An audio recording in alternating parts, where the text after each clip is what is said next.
Hi, it's Renee in Montana, and we're continuing our work on BardsSongs. So, where we last left off, the angels have shown up, and they just brought this great cacophony across the sky. And they said, "Joyful all ye nations, rise, join the triumph of the skies. Peace on earth and mercy mild, God and lost ones reconciled. Risen with healing in the wings, light and life to all it brings. Hail the Son of righteousness. Hail the heaven-born kids of peace." And so the idea behind this is, what if all of our people of the planet were in a position to view their children as the kind of savior of their religion? That's not exactly the right term, but like if you come from a Christian religion, then what if you treated your own child as if they were Jesus? And if you come from the Islamic tradition, you saw each of your children as Muhammad and Buddha and the other world religions. How would you treat your children? And if we all did that to the ones who do make it here on earth, what would that do? How would that change things? So that's the question behind it. And the chorus there is that Hu Allahu mixed with Kyrie eleison, Christe eleison, and Om Mani Padme Hum, Om Mani Padme Hum. Right? So we have that chorus of all the sacred songs and sounds from various sacred traditions. We can add to those. That's the angelic cacophony. But those are kind of the three basic pieces that are brought together there. And then, of course, we have the different world beats from different areas of the planet too. So that mixes up this musical piece. Okay, so now the angels are meeting up with Mary, and this is what they say to her. "Mary, did you know that your baby will one day walk on water? Did you know that your baby child will save our sons and daughters? Did you know that your baby boy or girl will come to make you new? This child that you've delivered will soon deliver you.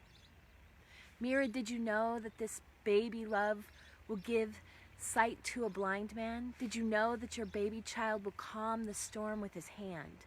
Did you know that your baby child has walked where angels trod?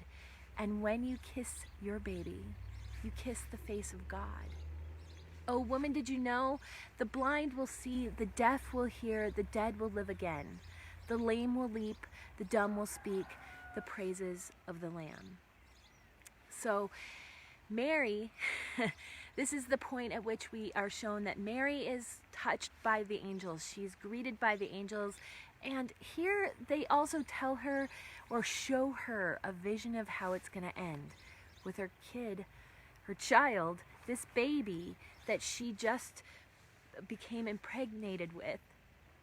And I don't know how much of that story is true. I'm not going to argue for it, but let's just say, for the sake of argument, that it was an immaculate conception and that the seed was planted by God himself.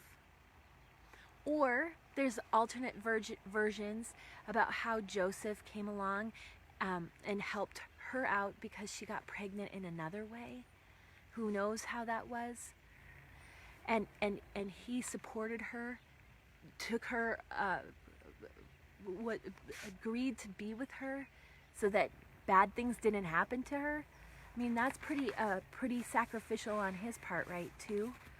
No matter how she became pregnant, she's now a single mother in the world, and what's she supposed to do?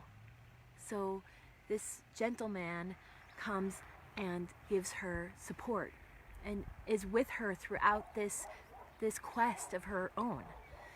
And can you imagine what it would be like to be visited by angels and say, one, you're now pregnant.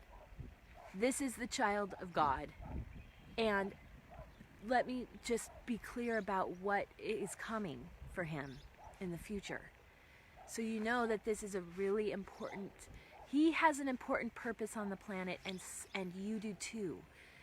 Because you are going to birth him or her, right? Because the idea here is, what if we all treated all of our children as if they were the child of God? So how much would that change things, how we would relate to the world and the sacrifices we would make? And I think many people do believe that. But what if we could see that our brothers and sisters from other cultures and other religions also see their babies as the child of God? How easy would it be for us to continue to perpetuate war, to allow our leaders to continue to perpetuate war?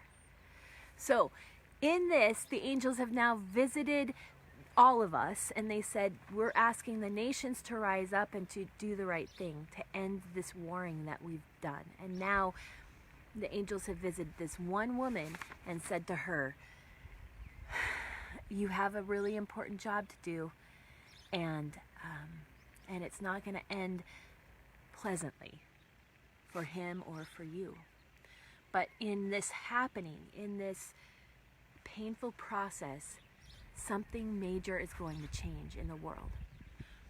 And this also shores up that idea of that punk bard on the street going like, how is it that now 2,000 years have gone and we're living in a place that says that it's Christian, and we're not acting the way that it was intended in the beginning of this story, right? So, okay, I'm going to let this go for now. But this is how we bring Mary and the Mary story into the show. I'll talk to you soon.